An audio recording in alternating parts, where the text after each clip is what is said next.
a little bit about digital design, specifically the concepts of what happens when you design and how you need to have a nice methodical method of doing the design. So one of the classic things that you can do is to actually identify operations of what happens. So let's look at an elevator, right? And we're going to identify an elevator and its operation.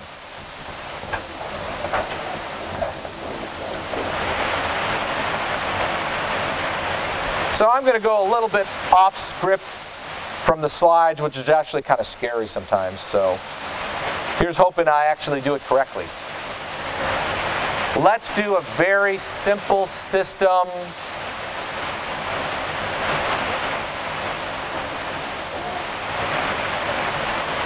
Three floors in a building.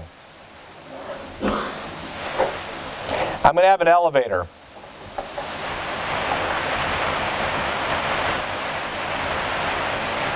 This elevator obviously goes up and down. So we have an elevator.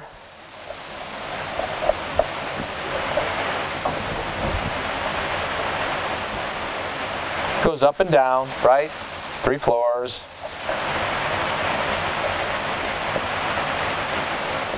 Called by pressing buttons.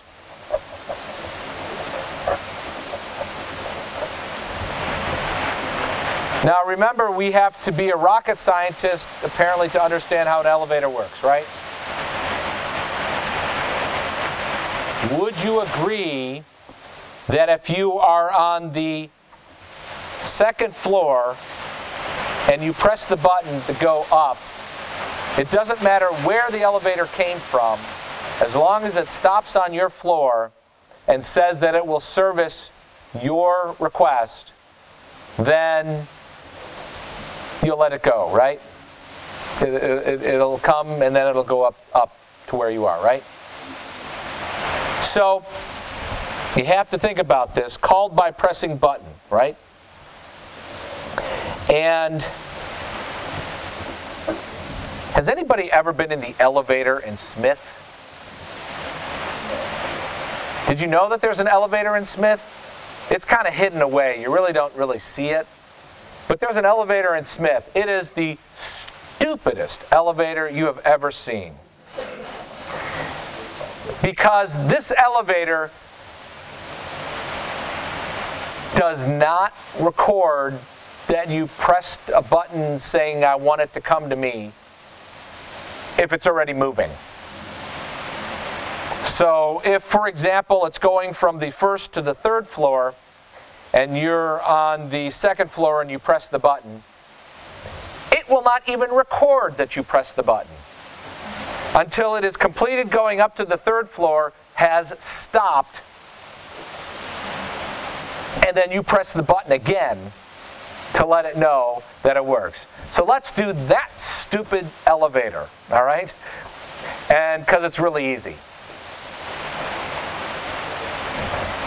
And then we'll see how designing digital logic will help you out. All right, so called by pressing button. If moving,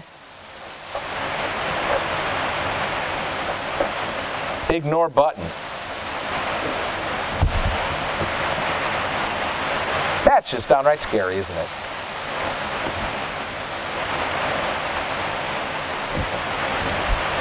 All right, so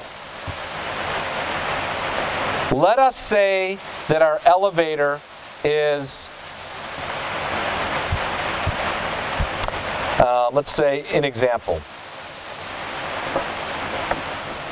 It's on floor 1.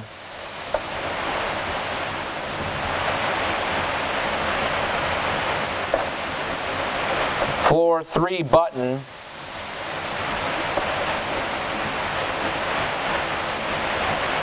down is pressed.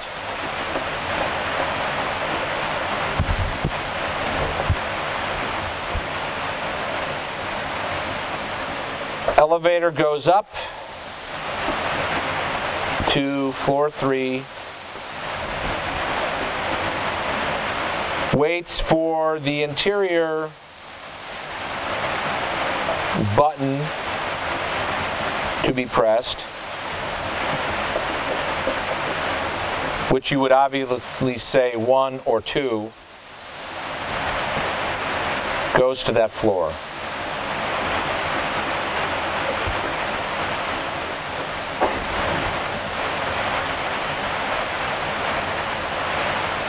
Okay?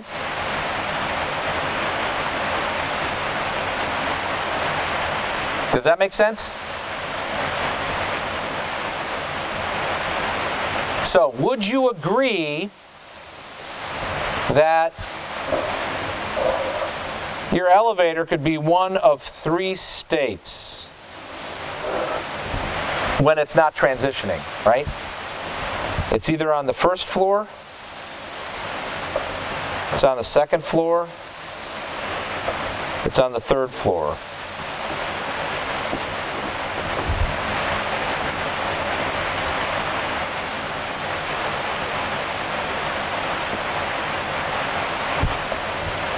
And I should say it's closed. I'm going to make this more interesting. Now, would you also agree there's a possibility that it could be on the first floor with the doors open, the second floor with the doors open, and the third floor with the doors open? You agree?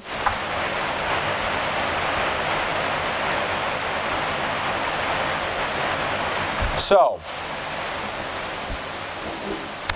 remember I said that there is, on each floor, there's a button. Single button, which we'll call.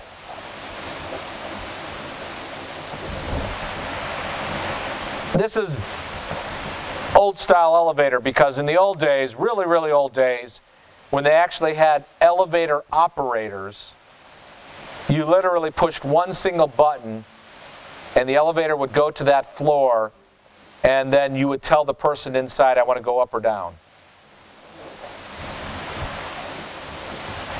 Then we also have inside the elevator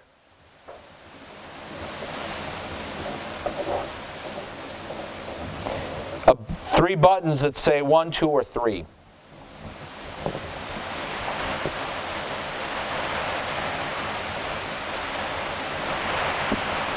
Now, what's important to note is how you would flow from one floor to the next. So let's take a look at this. Let's say the door is open on the first floor.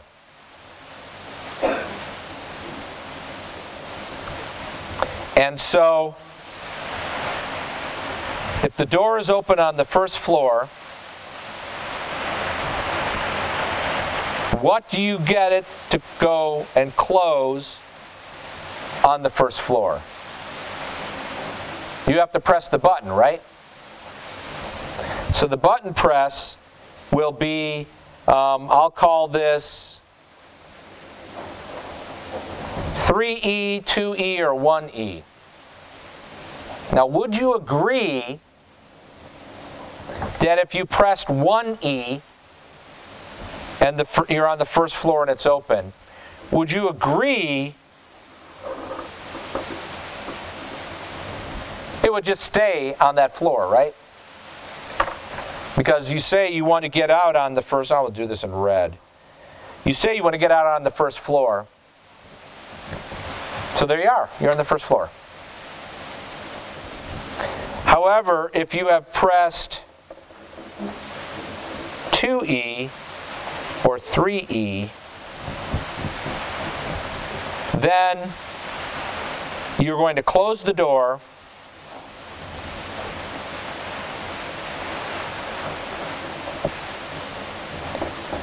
and if you pressed 3E, then you will go directly to the third floor. if you pressed 2E, then you'll go to the second floor. You agree with that? That means that if you pressed 2E, that means it will open when it's on the second floor, and it'll go here if it was pressed on the third floor. Now, I was supposed to do that in red. Oh well, too late. So you'll agree that if you get in on the first floor and you press 2E or 3E, you'll go to that floor and eventually the door will open and you'll get out. You agree?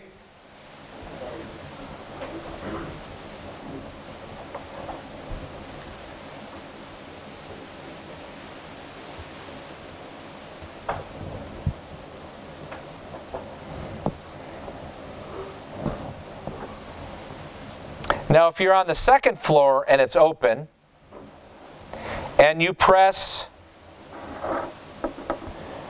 the 2E button, will you agree that it will stay open, right? But if you press 1E or 3E,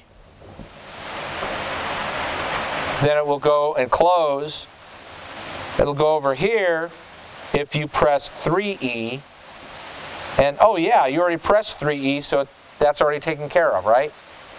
Or it'll go over here if you pressed 1E. And if 1E was pressed, you go and you'll open the door for the first floor. And notice that each one of these, I've kind of drawn an arrow that shows how it works. All right, second floor. Third floor.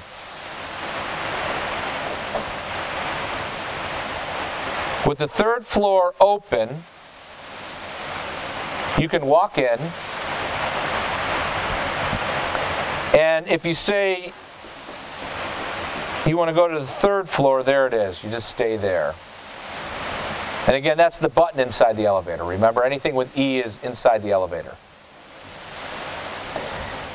If you pressed 1E or 2E, then it will close the door, and then it will move to that specific floor. So if you said, go to 2E, there you go.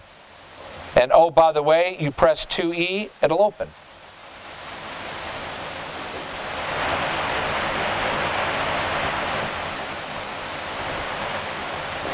And if you pressed 1E,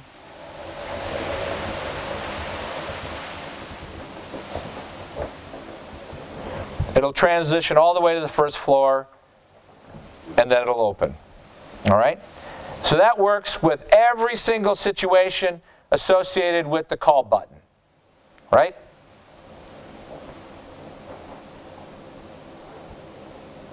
I'm sorry, with the moving from the elevator inside. Now,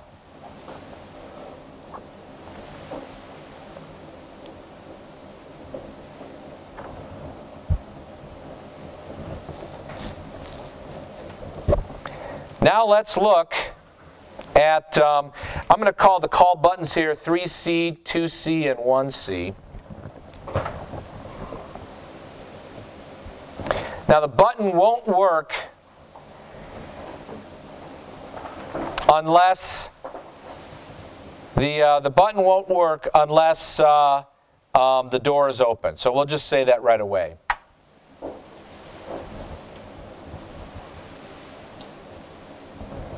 So if you're on the first floor and the door is open and you press the one call button, then just keep that open, right?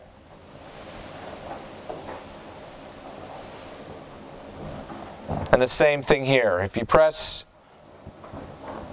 you're on the second floor and it's open and you press the second, you're on the second floor and you press the call button, it'll just stay open. Same thing here.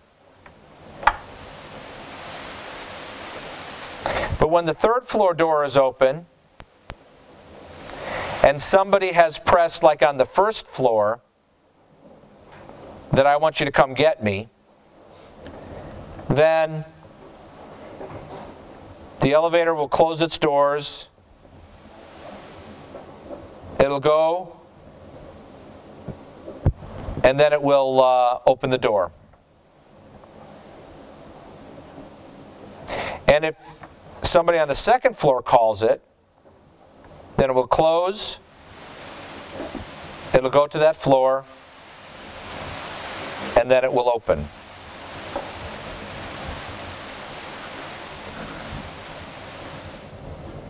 If you're on this, if it's open on the second floor, and somebody on the first or third floor calls it, same thing.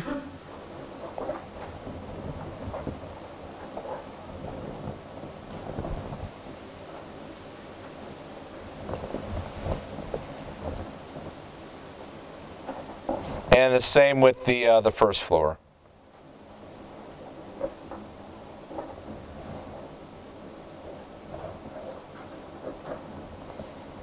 So let's see, do I have everything addressed?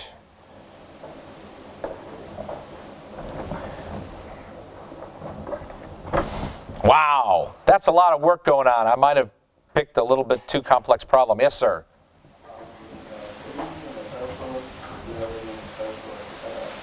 Ooh. Is that better? Now the thing to keep in mind is that each one of these is a separate input.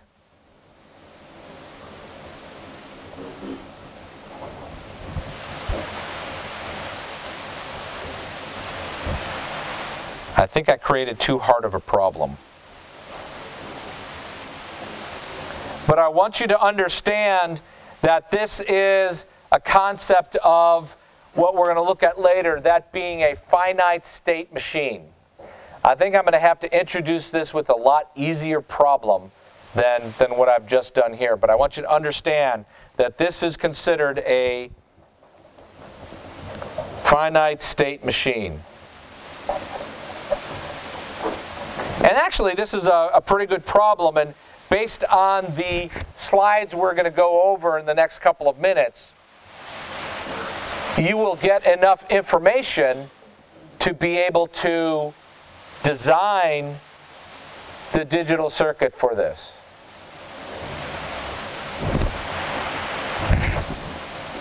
All right, so you understand how this works. And again, this is the stupid elevator. And we can do an even more complex one later, with one that's more modern like what we have out here.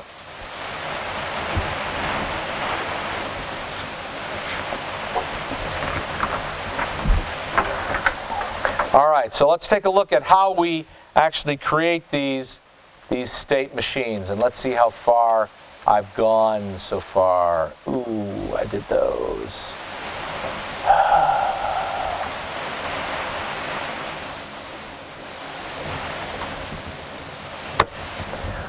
So I gave you the motivation of what we're going to do. So now let's take a look at smaller examples, and then we'll figure out how to do this bigger example. So let's say you want a sequential circuit with behavior. So a laser timer. Pushing a button causes x equals 1 for 5 clock cycles. So you try 3 flip-flops, right? So if you put a 1 on B in the first clock cycle, it will output a 1 right there in through your OR gate. And if you clock in, doesn't matter if you clock in a 0, it'll do the same thing, right? And then a third time it'll clock in 1, so it'll give you 1, 1, 1, and a timing. It'll literally be 1 for 3 times. Now the problem is, and remember you do this by just pushing the button, all right? Oh, and what is this? Let's say that this is a laser, and that laser is used in a hospital for some sort of radiation on a patient or something like that, right? Or a laser for eye surgery. How about that? That's even better. But the problem is, if you press this button twice, let's see if we have an animation. No. If we were to press this button twice, so instead of being 0, just doing the 1 and then followed by 0 and 0, if you held this button down, what would you do? You would continually output a 1 here until you lift your finger off. So that would be bad, right? That means that you could be giving the laser for an extremely long amount of time. So maybe that's not the best way to design the circuit. Maybe we need to make sure that we have something in place that will give it exactly 3 1s in a row, and that's it. Then stop.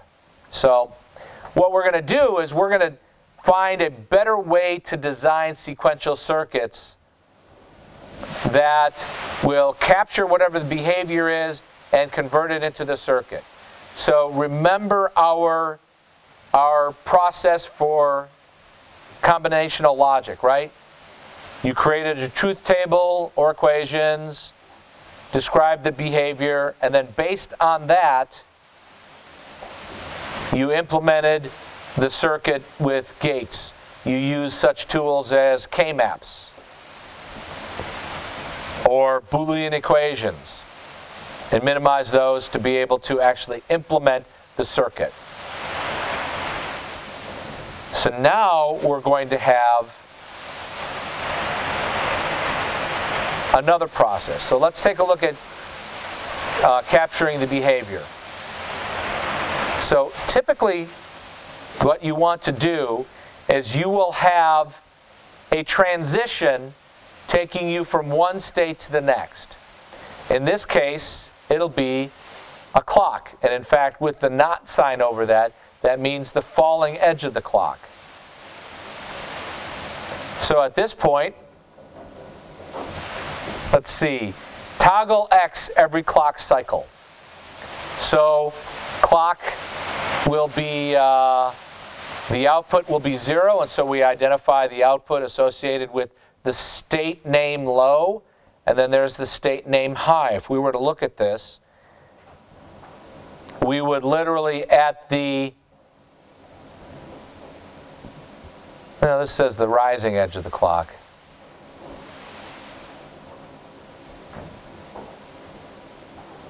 Oh, this is the clock. So I'm getting the clock cycle, right? And what I'm going to see is that I'll go from low to high, etc. And to get that into place, with the falling edge of the clock, see, clock not, you will actually translate or transition from low to high. So here at the falling edge,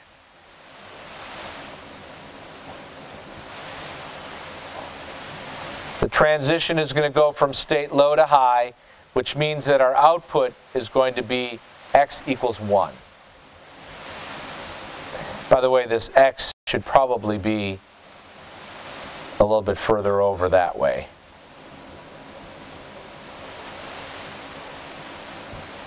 And then on the falling edge, it just goes back down, all right? Does everybody understand this process? This says on rising edge clock. That does not look right.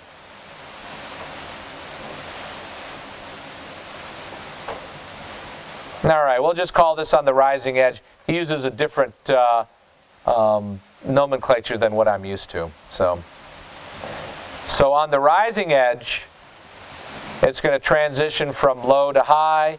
On the rising edge of the clock, then from high to low. And so we'll just go with that. By the way, the delay between this rising edge and this change of the output x will probably be close to exact, depending on what the clock is. Because remember, there's about a 1 nanosecond delay for most gates. So what if we want to output 0, 1, 1, 1, then stop, then 1, 1, 1, then a 0. So what you can do is very similar to what you did up here, just going from low to high. What you can do is you can actually, with each clock tick, output a 1, output a 1, output a 1, then output a 0. All right? So that would look like, hello? Oh my gosh. That would look like this. With every clock pulse, you would have the state of on 1, on 2, on 3, and then off. So here's the question. This shows clock, but remember our little example up here? Something is funky going on with my system.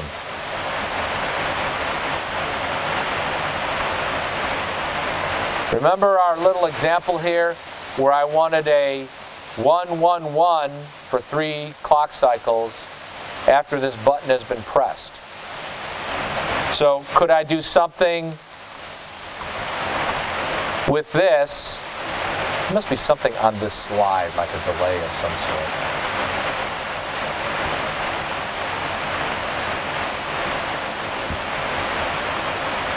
Hello, McFly.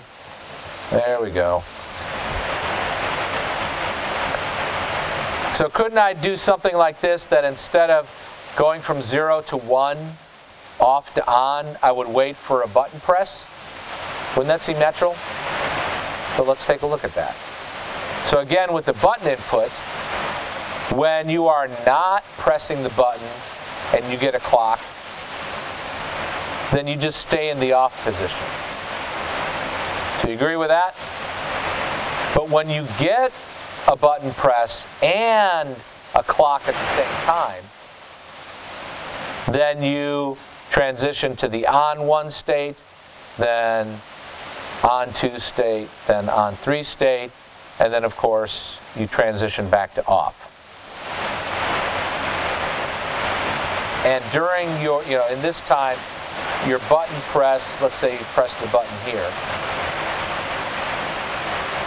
then you would go to on 1, on 2, on 3, and then it would turn off. So in other words, your transition between these states is based on the clock. That makes sense. That's an easy example. So every edge is ANDed with the clock, rising clock edge. If we wanted a transition without a rising edge, so in other words, you're not really doing transition, or you're not doing a clock transition.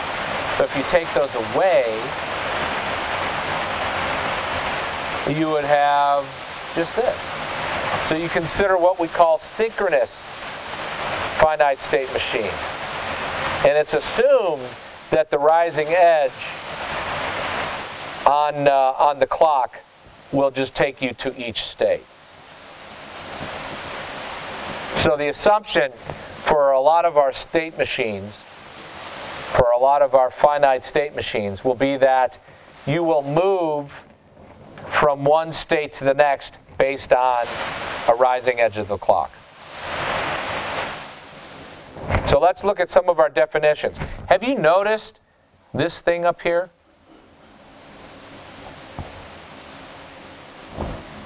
So that you always have to identify in your state machine what the initial state is. And so you do that with that single arrow that points to it from nowhere else. And this would be, for example, if you powered on. If you powered on this circuit, you would expect it to start in this state right here.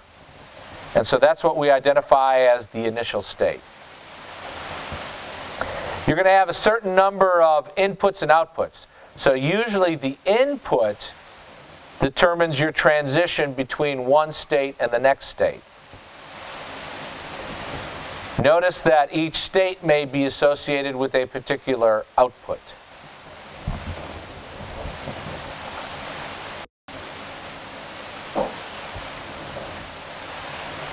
Notice that every transition based on an input has to take all of the conditions. In this case, our condition is B. In this case, B, when it is pressed, you go from off to on. If you don't press B, it stays in the same state. Now notice there's no discussion of B here. So this could be really B or B prime. What's the Boolean algebra translation of B or B prime? 1. So in another case, or in this case, you'll always transition from on 1 to on 2 on the clock cycle.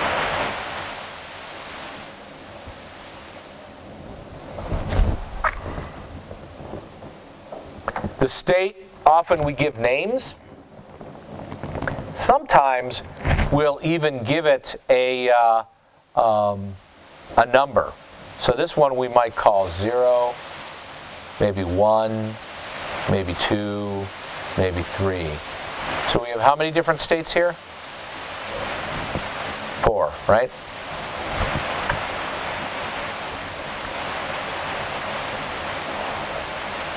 And before I go into this example, I think we're going to, I think we'll need to have a lot more time than 2 minutes to cover this example. So I will see you on Thursday, or Tuesday.